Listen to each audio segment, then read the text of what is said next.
guys, shalom. Apa kabar? Wow, PPP lagi nih. Tapi stay cool, man. Kita punya kreatif dari surga. Bagaimana supaya kita nyaman di rumah. Aduh, tapi kebayang ya mami kita ya. Mereka mesti ngadain makanan lebih banyak, ketemu kita setiap hari. Dan tiba-tiba kita di rumah lagi mau apa yang kita inginkan, dia sediain. Coba dong bilang sama maminya, cupi-cupi dulu maminya. Hai mam, kiss kiri kanan. Hak maminya, bilang, mami luar biasa, sabar. Mami menyediakan semuanya. Terima kasih mami. Ya kita sekarang punya gaya masing-masing untuk bagaimana maintain. Ada stay at home all the time.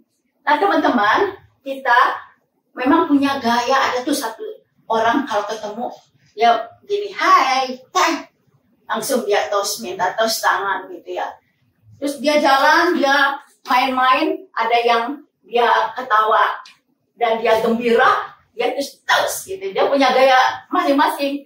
Nah, teman-teman, Tuhan Yesus juga di dalam Tuhan Yesus, hai Yud, kita punya gaya yang diinginkan sama Tuhan Yesus. Nah, Tuhan Yesus minta supaya percaya dengan dia, dengan kuasa-kuasa dia, kuasa kebangkitan. Tapi ada yang batu nih di ayat Markus 16 ayat 14. Kenapa? Mereka nggak percaya. Jadi Tuhan Yesus bilang, ya keras hati. Emang batu-batu banget. Bayangin udah mujizatnya tapi nggak percaya. Murid juga gitu dulu. Pergi dengan Yesus pagi-pagi, lupa bawa roti di tengah jalan. Yesus lagi kasih pengajaran orang Saduki dan orang Farisi tentang ragi roti. Dia mikirnya roti. Terus Yesus tahu pikiran mereka. Kata Yesus, ya begitu banyak mujizat yang Tuhan kasih lihat. Dari 5.000 orang bisa makan dari 5 roti. Tapi mereka nggak inget lagi tuh mujizatnya. Jadi mereka masih memikirkan kalau nggak bawa roti gimana ya. Sampai ada pengajaran yang nggak nyambung untuk mereka. Ingetnya makanan gitu ya. Nah dari Markus 16 ayat 16 katanya orang-orang yang percaya itu akan dibaptis dan diselamatkan. Nah kita sekarang ini udah diselamatkan. Makanya Tuhan Yesus mau ada gaya orang-orang yang diselamatkan. Gaya orang yang diselamatkan itu dari ayat 17. Tanda-tanda ini akan menyertai orang yang percaya. Jadi guys, teman-teman, kita ini punya gaya. Dibilang dari yang pertama katanya, mereka akan mengusir setan. Tapi mengusir setannya dalam nama Yesus. Nama Yesus sudah kita punya. Jadi kita ada setan apa nih sekarang? Ada orang-orang yang saat ini punya keterikatan setan apapun gak terbatas. Nah itu kita bisa mengusirnya dalam nama Yesus. Lepas. Kita punya kuasa, lepaskan. Itu ada firman-Nya bahwa kita sudah punya kuasa loosing and binding. Ada orang-orang yang seperti itu kita lepaskan dalam nama Yesus. Dan katanya mereka akan berbicara dalam bahasa roh dan orang itu akan dibangun. Dari ayat yang ke-17. Jadi teman-teman ada nggak yang belum punya bahasa roh dan nggak memakai bahasa? Itu udah jadi gaya anak-anak youth. Tuhan mau tanda itu disertai. Jadi kalau kita lihat ada teman-teman kita nih, dia pakai bahasa roh. Nah itu orang-orang teman kita, orang percaya. Dia punya gaya Yesus. Dan Tuhan pengen ada tanda buat kita. Karena bahasa roh itu penting banget guys. Karena kalau kita mau bicara dengan Tuhan Yesus, iblis nggak akan ngerti. Itu dikasih spesial bahasa yang iblis melongo aja gini. Soalnya dia siap siaga nih iblis di sekeliling kita. Dia nggak pernah lelah. Bagaimana supaya kita jatuh? Dia mau bunuh, dia mau supaya kita jatuh, dia mau merampok. Ya kerjaannya dia pendusta, ngebalik-balikin firman Tuhan. Tapi dia melongo, dia nggak ngerti bahwa Allah sedang kasih strategi buat kita. Jadi perlu nih bahasa roh. Dan katanya mereka akan meletakkan tangannya atas orang sakit dan orang itu akan sembuh. Nah, sekarang banyak tuh yang sakit-sakit dan mereka pada perlu pertolongan. Tandanya ada di kita. Kalau ada teman-teman nih, aduh gua udah lagi stres nih, gua lagi sakit nih, aduh gua nih flu berat deh, aduh gua kok tiba-tiba ada jendolannya di sini ya. Tuhan nggak ribet-ribet. Dan juga syaratnya bukan untuk yang susah-susah, mesti begini-begini. Percaya. Ya, cuman percaya aja. Dikatakan menumpangkan tangan atas orang sakit sembuh. Dan kata Tuhan, mereka tidak akan mendapat celaka sekalipun minum racun. Coba jagoan nggak? Kita nih roboter, teman-teman. Robot memang kali kalau minum racun dia sama deh. Dia minum racun, dia nggak, katanya mereka nggak akan celaka. Kita minum racun nggak celaka, punya Tuhan Yesus. Hebat banget. Tapi roboter bisa nggak nyembuhin orang sakit? Kanker masih dicari-cari. Dokter-dokter, ahli-ahli masih cari pakai robot. Search gimana nih caranya.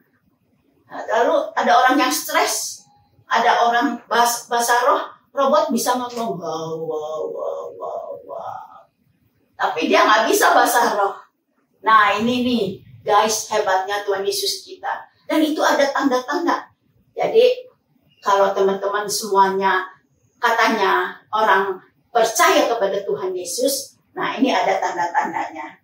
Dan kata Tuhan, setelah dia bangkit, dia duduk sebelah kanan Allah. Artinya dia pecinta langit bumi. Artinya tiada yang mustahil yang dia lakukan. Artinya dia Allah unlimited. Tidak ada yang membatasi untuk melakukan sesuatu sebesar apapun. Jadi robot yang sekarang sering ada robot itu nggak ada apa-apanya dibanding dengan Tuhan Yesus kita. Dan kita udah miliki itu kuasanya. Men, kita tuh dalam hidup ini punya kuasa. Jadi siapa bilang, ntar kita begini, ntar kita begitu, gimana nih sekolah kita? Kita sekarang di rumah gini, di universitas, masa kita mau gini-gini aja? Tapi Tuhan bilang, kita punya rencana Tuhan yang luar biasa. Dan dia mau kita lebih daripada robot. Jagoannya, robot juga kita kuasai gimana supaya menjadi ilmu-ilmu yang bisa dimanfaatkan.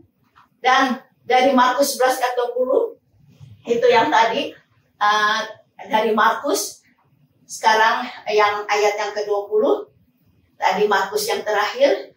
Nah, Yesus pagi-pagi lewat pohon ara nih.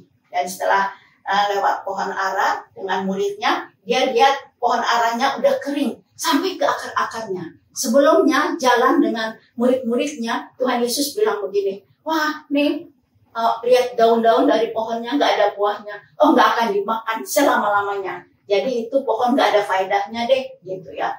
Besoknya muridnya bilang, guru, udah kering katanya pohonnya sampai ke akarnya. Maka teringatlah muridnya yang namanya Petrus akan apa yang telah terjadi. Dia bilang ke Yesus, Rabi, lihatlah pohon ara yang kau kutuk itu sudah kering. Lalu kata Tuhan, percayalah kepada Allah. Dia bilang kepada Allah. Karena memang Yesus Allah. Percaya kepada dia. Dan dia akan melakukan. Supaya murid-muridnya tahu bahwa Yesus itu punya kuasa. Sekalipun masih manusia waktu itu. Jadi kita juga gitu. Kita punya kuasa yang Allah bisa lakukan. Sekalipun kita dalam kondisi manusia. Nah, Markus 11 ayat 23 katanya, aku berkata kepadamu sesungguhnya barang siapa berkata kepada gunung ini beranjaklah dan dicampaklah ke dalam laut, asal tidak bimbang hatinya, percaya bahwa apa yang dikatakannya itu akan terjadi, maka hal itu akan terjadi baginya.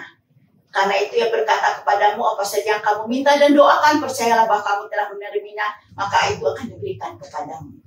Jadi guys, kita kata-katanya berkuasa. Ada apa masalah di depan kita? Masalah gunung, ngomong ke gunung. Masalah sungai, ngomong ke sungai. Sungainya mau banjir, ngomong. Rumah kita mau banjir, ngomong ke masalahnya. Dan katanya kita akan nerimanya. Kita udah orang-orang yang supranatural. Kita orang-orang di zaman robotan gitu, men. Jadi kita udah dipersiapkan di 2000 tahun. Tuhan udah tahu. Jadi kita bukan orang-orang yang kalah, tapi kita orang yang pemenang. Lebih daripada pemenang. Ada lagi satu keajaiban. Mungkin teman-teman bilang, waduh ini sekarang pulsa gua mesti banyak. Tiap hari belajar dari pagi sampai siang. Lalu kalau lagi belajar pengennya makan. Perlu banyak hal, gua perlu uang.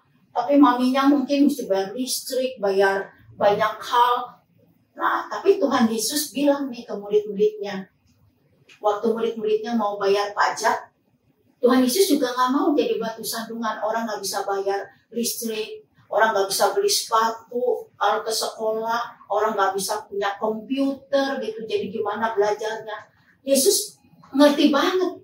Jadi dia bilang ke murid-muridnya, waktu murid-muridnya ini perlu uang, kata Yesus gini, pergi memancing ke danau. Jadi jelas banget nih, kita punya Tuhan Yesus nih yang hidup. Tempatnya mana? Karena emang mereka seringnya di sekitar danau ya. Yesus waktu jalan-jalan tuh, dia banyak jalan-jalan di sekitar danau. Pergi ke danau katanya. Lalu di sana ada ikan pancing katanya. Jadi dia jelas banget apa yang mesti kita lakuin dengan Tuhan Yesus. Dia bilang nanti ada ikan pancing gitu ya. Dan dipancing, engkau akan menemukan ada banyak ikan katanya, tapi ikan yang pertama. Wah, detail banget, men. Kita ke danau, lalu katanya pancing, ada ikan, lalu ikannya ikan yang pertama. Setelah itu katanya, bukalah mulutnya. Nah, sama Tuhan Yesus itu mujizat. Dia bilang, buka mulut, nanti di mulut ikannya itu ada dinar. Ada uang 4 dirham. Jadi bayarnya bisa untuk mereka, bagimu dan bagiku. Jadi Tuhan Yesus nggak cari mujizat hanya untuk diri dia, tapi keperluan untuk banyak orang dia pikirin. Jadi kita bisa ada hal-hal yang supranatural. Apa yang tadi sakit penyakit, sekarang uang. Jadi Mami suka bilang gini, kemarin Mami bilang nih sama teman-teman murid-murid, wah kalau nggak punya uang lihat pohon. Siapa nih ada yang punya pohon? Wah, Jakarta udah susah nih punya pohon. Di kantor ada nggak? Terus ada anak PA Mami punya pohon mangga gitu. Terus Mami bilang ke pohon mangga, hai pohon mangga daunnya jadi uang dalam nama Yesus. Percaya nggak? Percaya nggak? Di mulut ikan dibuka, mesti dibuka. Ada dirham.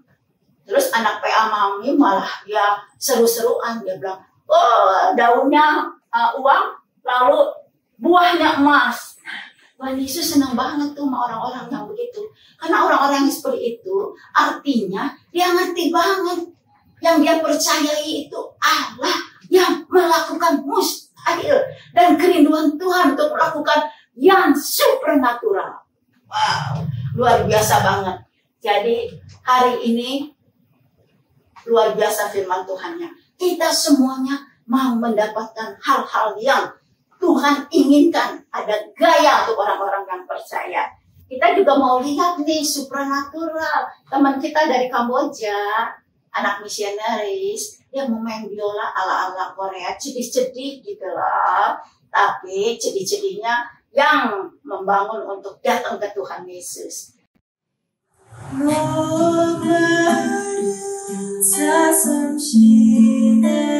물을 찾아 헤매이듯이 내 영혼 주를 찾기에 나급하나이다.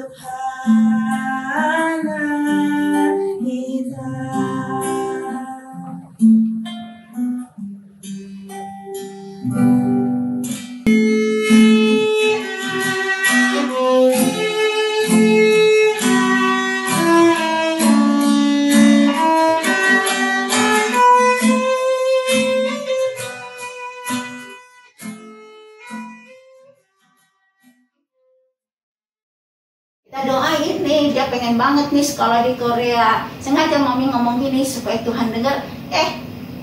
Dapet deh. Mami dulu juga gitu sama anak Mami. Hai guys, anak gue mau ke Amerika. khotbah di gereja ngomong gitu, ke Amerika, ke Amerika. Mana mungkin ke Amerika? Gajinya awalnya 2,7 juta ke Amerika. Gimana? Tapi sekarang udah di Amerika, ambil S3 lagi. Apalagi COVID kayak gini. Gak ada yang mustahil sama Tuhan.